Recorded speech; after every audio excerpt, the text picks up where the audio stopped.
Good morning, Mr. TC. How are you on this beautiful day? I know you're a little bit scared last night with the storm. And you were. You're just gonna hang out on your perch today? Sleep? Do you like to sleep? Do you like to sleep all day? Yeah? That's what you like? Gorgeous morning out so far.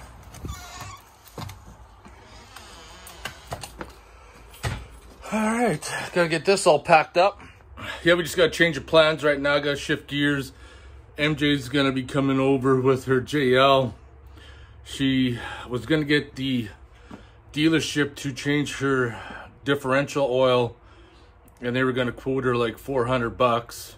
And I'm like, holy shit, we could do that for like under $100 worth of oil. Save your money. We'll take care of that. And plus, she has a steering stabilizer or something. I can't remember what, not a steering stabilizer, steering brace. Yeah, steering brace that she wants to install on the JL as well. So I got to pack up the JL or the JK and get things ready to do the old shuffle in the garage. So we will get back to this and finish it up. One thing I will need to do is figure out what switch belongs to each fuse, because obviously the air lockers are going to operate off the 5 amp because they don't need much power. Front lights 10 amp. I don't know if I'm going to be using 20s or 30s. I guess I'll have to run the air compressor off the 10 amp too, because all it is a signal source wire. Put that cover back on, close her up.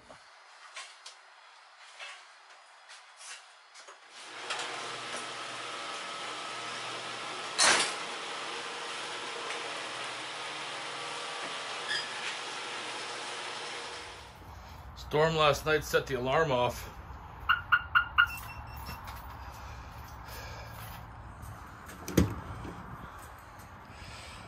I do need to get my solar panel out, the 120 watt, because MJ purchased it. The 120 watt was just not enough power to charge this. However, that panel's 150 watt. So I picked up a 200 watt panel. So that way, when I'm out for the weekend, that should be more than enough power to keep the EcoFlow Delta charged up. Because from what I'm seeing, I'm gonna have to test again. If it's charging and you plug in a load, it'll actually take the load off the solar instead of off the battery itself. So I'm gonna have to do some more testing on that.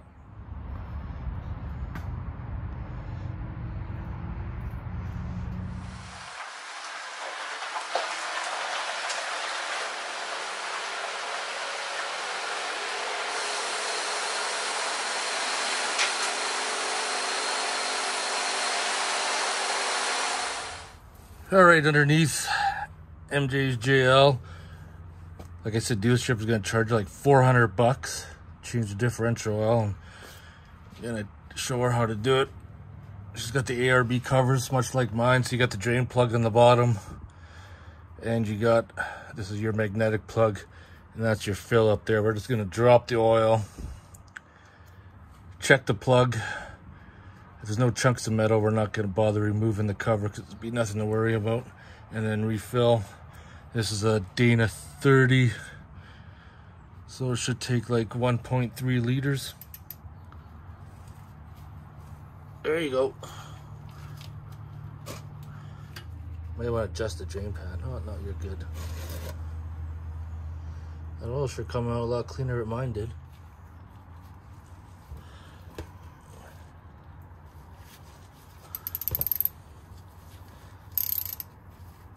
That's the one that caught my pinion tooth. So if you have any Easter eggs in your differential, that one right there will catch it. It's nice to observe and not actually do something. There you go. That's where we're gonna fill from. So now we're just filling it up. I did grab the pump, but the pump won't work with the Royal Purple bottles, but I had the AMSOIL bottles from before, so we just transferred the royal purple into there, and then filling up the differential, because the plastic bottle would be pretty tight to get in there. All right, the rear has a Metal Cloak bash guard, but it has the drain hole on the bottom directly above the A or B plug, so saves us the hassle of removing the guard. But we're gonna have to repair the guard at a later date because of some hackery from how someone else installed it, and then some other hackery of some band-aid welding job, but we'll fix that up at a later date.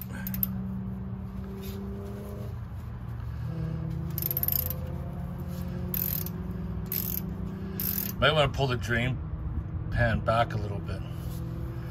That's gonna overshoot the diff cover, probably a little bit more. Yeah, probably like right there. There you go.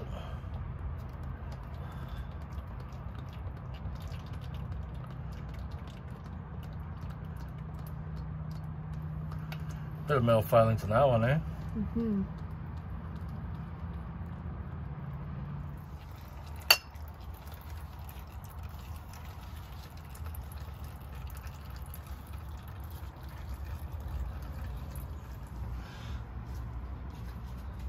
So now it's just been drained and filled, but this is the oil that's came out, and there's hardly anything in there.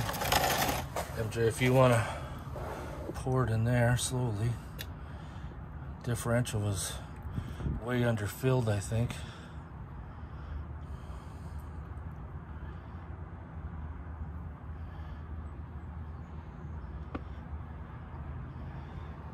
Oh, stop. That's about 1 quart. Holy shit. So that's about 1 quart of oil. Now, we're gonna dump the rest in.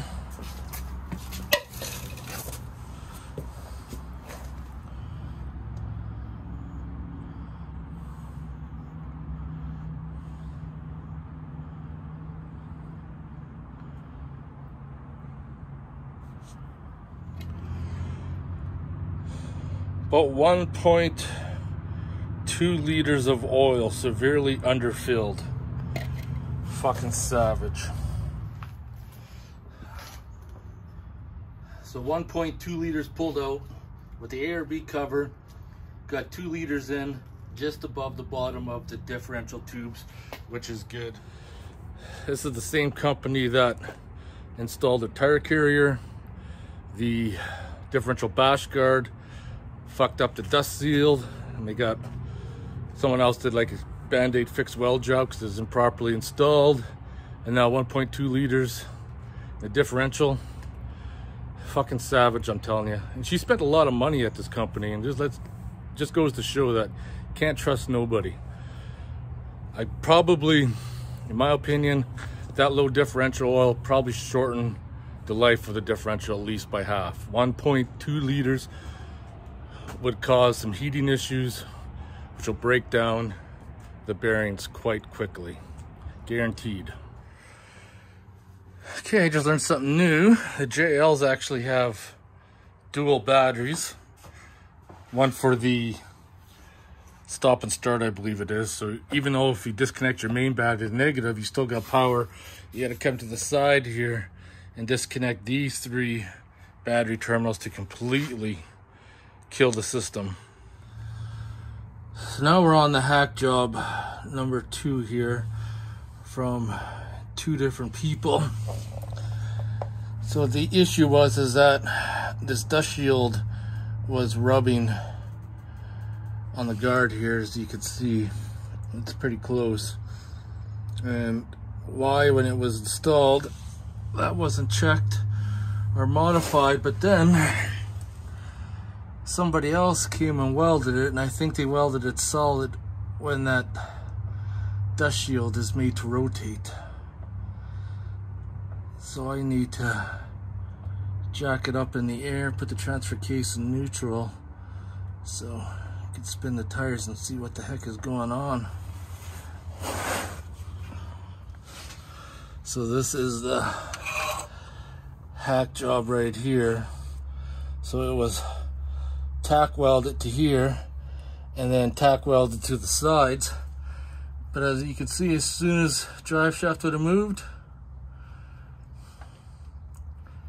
that weld would have broke. And this dust shield needs to spin with that, so we're gonna have to fix that up.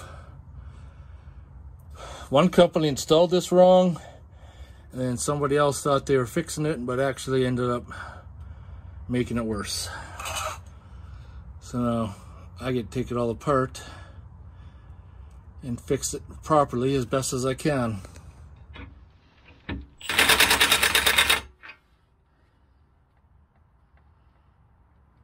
Jam up the power.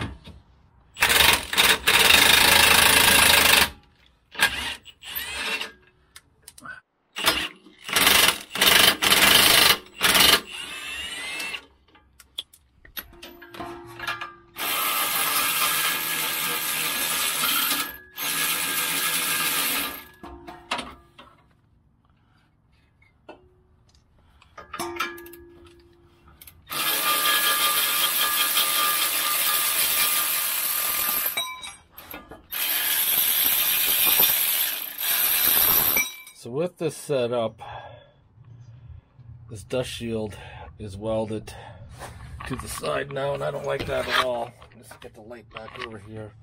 We'll have to fix that properly. But what I would like to see is it to sit back right about there, which means this will have to be modified. We'll take that down.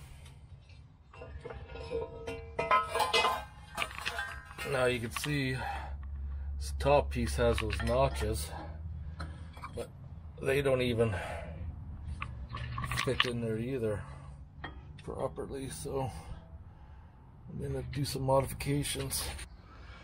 So this is where the shit show begins, because I honestly don't think that rear differential guard is for that at all. It just doesn't seem to fit upright. Like, this is supposed to fit on the structural piece and doesn't even slide over. So I'm gonna take the plasma cutter, I'm gonna zip that wider, and we're gonna shorten that plate too. So we're gonna use this trusty old Reboot. I don't think I'm gonna need 40 amps. Maybe, yeah, maybe 28.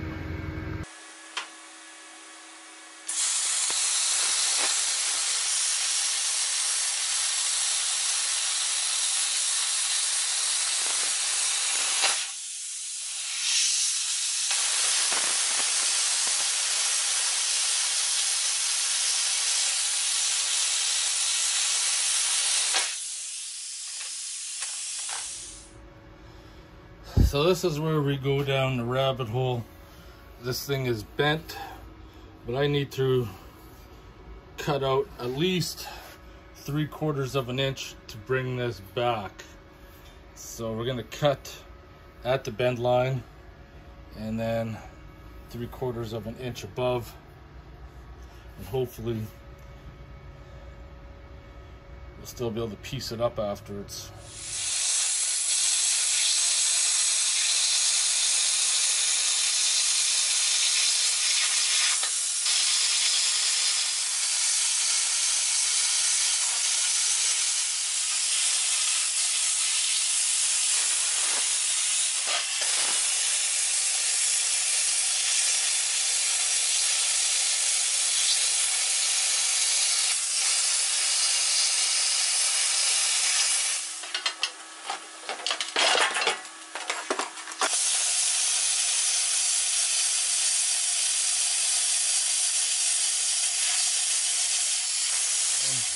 Make sure the centerpiece aligns, and then we're going to test fit it. Moved about 3/4 of an inch. Should fit up. So what I'm going to do right now is I'm going to fit this up underneath the Jeep as if I was going to mount it for real. That's where I'm going to know where these parts are going to fit perfectly.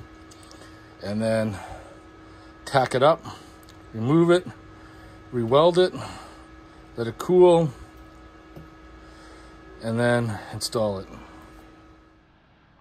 Alright, so I plasma cut it, fit it up, and tack weld it before we take it apart. And that's the way I envision it to work, is behind that dust shield, which is someone, not going to mention names, welded to the differential housing and also welded it to here. So as soon as the drive shaft spun, it broke that weld. And we'll fix that problem when we rebuild the differential, put a locker in, because after a limited amount of oil in here, it probably doesn't have too much life left. So batteries are disconnected. Gonna tack weld it, pull it all apart, weld her up for real, let it cool down, bolt her up. I mean, it just blows my mind. The shop in Calgary installed this, so this was hanging out, rubbing on this flange. This part here was butted up against here, rubbing, and they thought that was fine. Like, I looked at that right away. 2 seconds, I knew that was fucking wrong. Like I said, we cut that notch out, cut this back. Savage. Like, it makes no sense to have the guard anywhere near this at all, because if you bash something with this, it's going to come up and bash this here ring. And this needs to be behind that so you don't damage that ring. But I don't know. Like I said, no offense to anybody, but millwrights are top of the fucking pyramid. Auto mechanics are just one step up from small engine repair.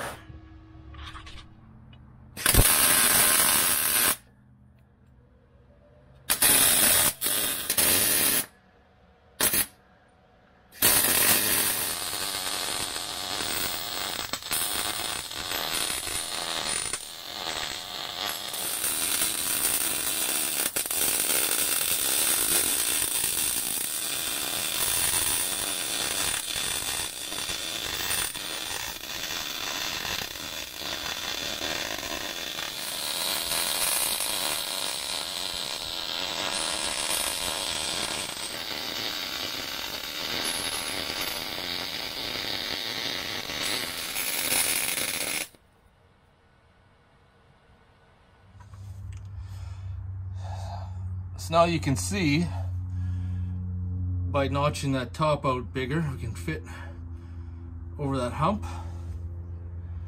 We came behind the dust shield, which is still screwed because somebody welded it to the differential housing. When the pinion seal starts to leak, or when we rebuild the differential, we're actually gonna take it apart and fix that properly. But that, in my opinion, is how it's supposed to be, because why would you want the bash guard to be right where it was, right flush with this dust shield, so that if you hit something, it's going to smash it up into that shield, damage the pinion seal, create a leak. This way it's behind. I like that a lot better. Turned out real good. Get rid of the jack stands, and another project well done. And it's because of stuff like this that I don't trust a lot of companies and a lot of mechanic shops as well, because everybody just seems to be doing a lot of shady work. What do you guys think? I hope you guys enjoyed the video. If you have any questions or comments, post them below. I'll see you guys on the next one.